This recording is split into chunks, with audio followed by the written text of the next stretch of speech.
Just before 1:20 a.m., a controller in Kuala Lumpur asks a Boeing 777 to switch frequencies. 5 words come back. "Good night, Malaysian 370. Then, silence. 90 seconds later, the transponder goes dark.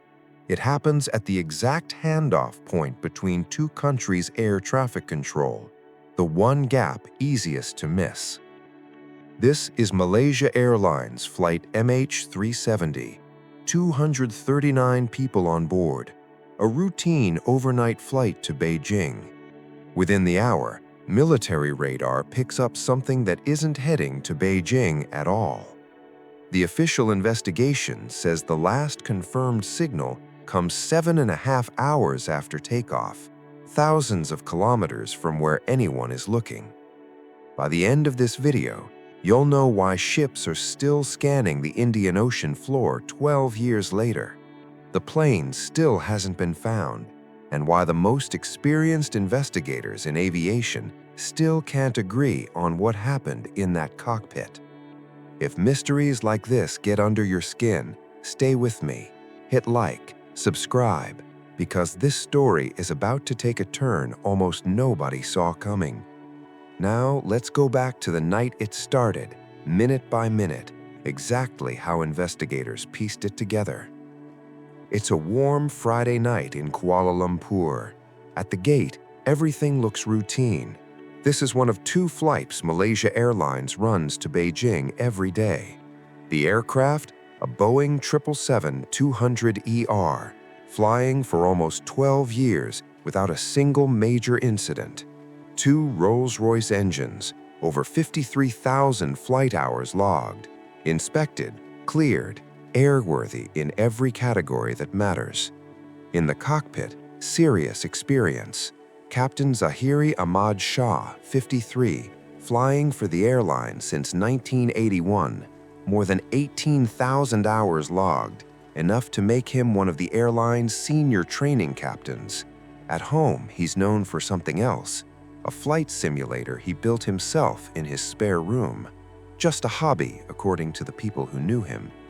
Beside him, First Officer Farik Abdul Hamid, 27, engaged to be married, still working through his final supervised flights on the 777 before he's cleared to fly it alone. Behind them, 227 passengers board. Chinese calligraphers and painters, some of them major names in their field, heading home from an exhibition in Malaysia. 20 employees of an American semiconductor company. A young Malaysian couple on their honeymoon.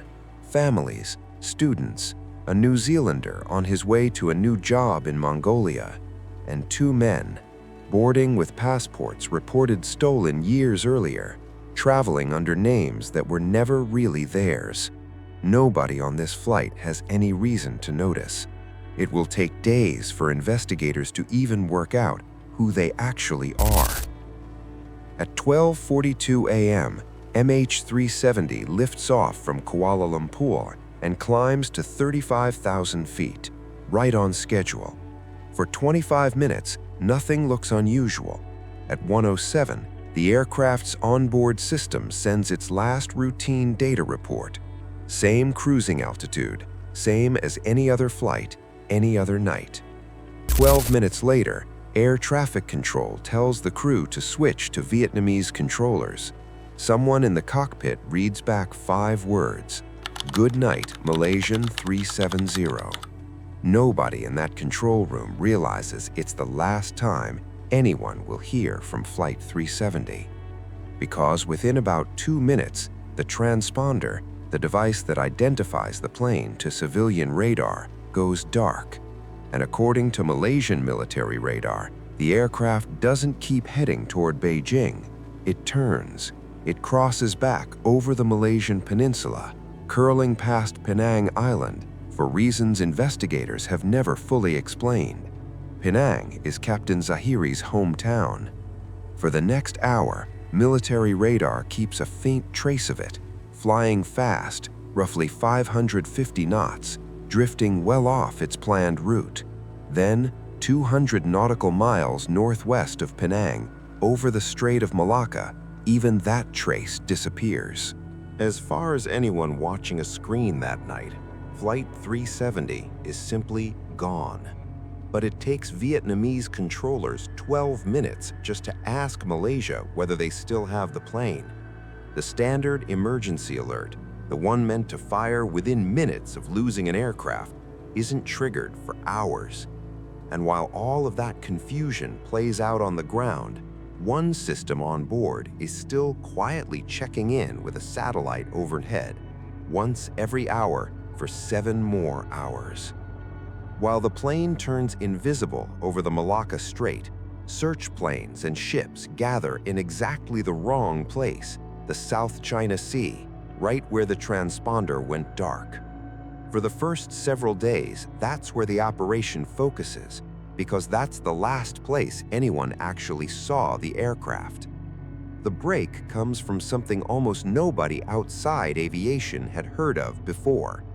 Once every hour, MH370's satellite data unit had been quietly exchanging a handshake with an Inmarsat satellite over the Indian Ocean, a brief automatic check-in, no message attached, just a signal confirming the system is still on. 7 of these handshakes happen after the plane goes dark on radar. Engineers at Inmarsat realize something.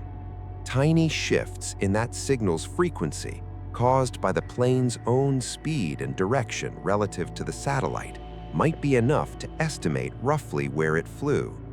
Before trusting the math on MH370 itself, they test it against 6 other Boeing 777s flying that same night on known routes. The technique holds up. Applied to MH370's data, it produces 2 possible corridors, one arcing north towards Central Asia, one arcing south into the Indian Ocean. Within days, the northern option is ruled out. No radar anywhere along that route ever picked the plane up. That leaves only the south. On March 24th, 16 days after the disappearance, Malaysia's Prime Minister announces that flight MH370 ended in the southern Indian Ocean. Many of the families learn this before the press conference even finishes airing, through a text message, telling them there is no reasonable possibility anyone survived. Within days, this becomes the largest search operation in aviation history. 26 countries at its peak, ships, aircraft, satellites, scouring a stretch of ocean bigger than most nations on Earth. It isn't just governments either. A satellite imaging company opens its photos to the public through a crowdsourcing platform called TomNod. Over 8 million people scanned the images, tagging anything that could be wreckage. 15 million tags, not one of them is the plane. Out on the water, search planes and ships keep spotting things too. Floating containers, fishing gear, ordinary flotsam. Each sighting looks for a moment like the answer. None of them are. By late April 2014, the surface search is called off entirely. The effort shifts underwater into a stretch of ocean 4 kilometers deep in one of the least mapped regions on the planet. Search ships spend months just mapping the seafloor before they can even start looking for wreckage on it. For well over a year, nothing turns up. Not on the surface, not on the seafloor. Then, 508 days in, something finally washes ashore, thousands of kilometers from the search zone. Within days, French investigators compare serial numbers stamped inside the wreckage. They confirm what everyone has been waiting a year and a half to hear.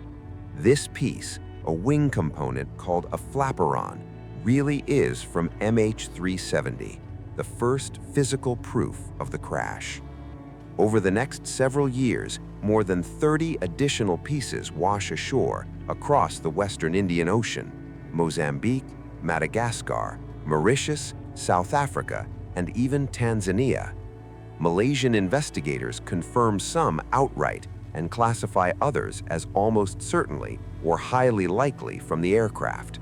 One of the clearest confirmations comes years later. a wing flap found on Pemba Island, Tanzania, its part number tracing directly back to 9M-MRO, the exact aircraft that flew MH370. A large share of that debris is found by one person, Blaine Gibson, a Seattle-based lawyer turned amateur investigator, guided by oceanographers tracking drift patterns across the Indian Ocean. In February 2016, he finds a wing panel in Mozambique. In June, working one 18-kilometer stretch of Madagascar beach, he finds 5 more pieces in a single trip. But one small shattered fragment matters more than almost anything else recovered. It comes from the tail. And according to Gibson, that single detail changes everything. A plane can survive losing a flaperon and keep flying. It cannot survive losing its tail. Flight 370 didn't glide down and ditch gently into the ocean. It broke apart at speed on impact. If you've made it this far into the mystery, drop a comment. Tell me what you think really happened in that cockpit. Because we're about to get into the theories investigators actually took seriously. Remember that home flight simulator? Investigators eventually got into it.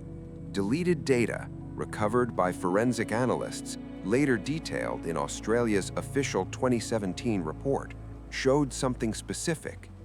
A little over a month before MH370 disappeared, Captain Zaharie used it to fly a route up the Strait of Malacca, then turned southwest into the Indian Ocean.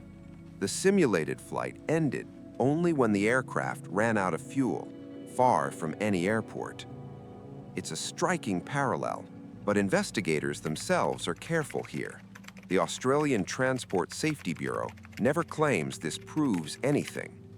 The simulated flight didn't match MH370's actual satellite data, and it covered more distance than MH370 could physically have flown on the fuel it carried that night.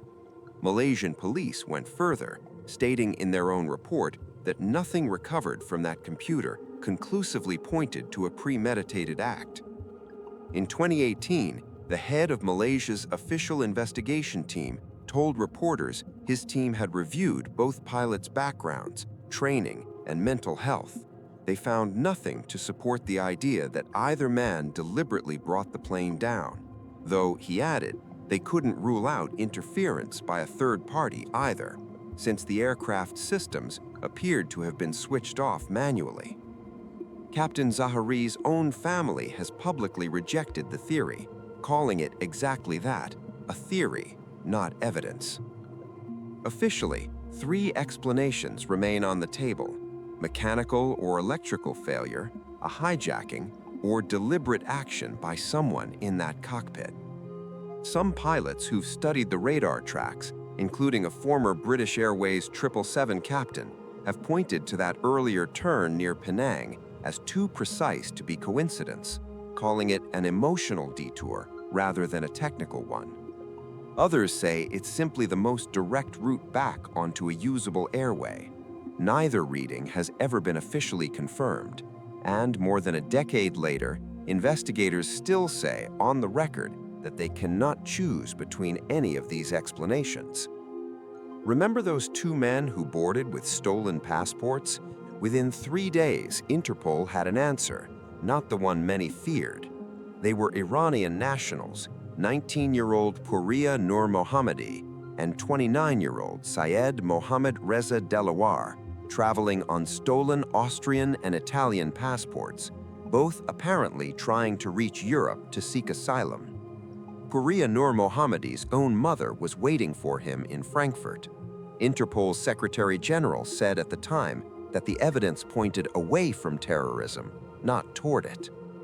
That thread closed, but the larger mystery forced something concrete to change anyway.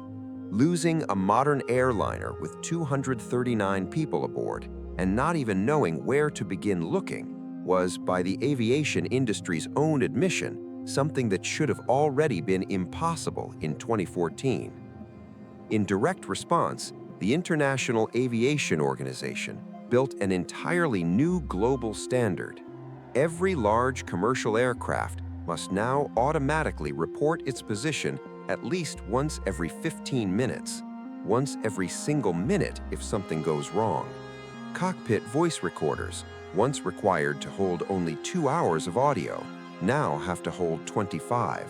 None of that brings back what was lost, but it means, in theory, that what happened to Flight 370, an airplane simply vanishing from human knowledge mid-flight, cannot happen quite the same way again. The legal fight still isn't over. Families have spent more than a decade in courts across China, Malaysia, and beyond. As recently as December 2025, a Beijing court ordered Malaysia Airlines to pay the families of 8 victims roughly $410,000 each under the same international aviation treaty that's governed these claims from the start. Some families settled years ago. Others are still waiting on a verdict. And while the courts keep working, so does something else. The actual hunt for the plane itself, which, remarkably, is still happening right now. After the original 2014 to 2017 seabed survey and Ocean Infinity's first unsuccessful attempt in 2018, the hunt went quiet for years. Then, in February 2025, Malaysia's government approved a new attempt. Ocean Infinity, working under the same no-find, no-fee terms as before, this time covering 15,000 square kilometers of ocean floor off Western Australia. $70 million on the line, only if wreckage actually turns up.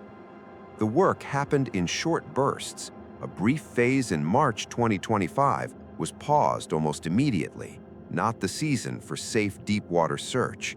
Then, from the end of December 2026 into late January 2026, the vessel Armada 8605 went back out, running Hugin underwater drones across roughly 7,500 square kilometers of seafloor. On January 23rd, the ship left the search zone. 6 weeks later, on March 8th, the 12th anniversary of the disappearance, Ocean Infinity confirmed what many had quietly feared. Nothing had turned up. Across every mission the company has run since 2018, it has now mapped more than 140,000 square kilometers of ocean floor without finding the wreck. Even so, the search isn't over. In late June 2026, Malaysia's cabinet approved extending the agreement with Ocean Infinity through June 2027, giving the company a window to finish searching the roughly 7,400 square kilometers still left unmapped once calmer sailing conditions return later this year. For the family still waiting, that's the entire ordeal in miniature. Another search, another silence, and another date circled on the calendar for whenever the weather finally allows one more attempt. Officially, investigators are still stuck between the same 3 explanations they identified years ago: catastrophic mechanical failure, a hijacking, an act by someone inside that cockpit. None has ever been proven. None has ever been ruled out. The flight data recorder and cockpit voice recorder, the 2 objects that could finally settle it, are still sitting somewhere on the ocean floor, silent. But one promising lead didn't come from radar or satellites. It came from barnacles.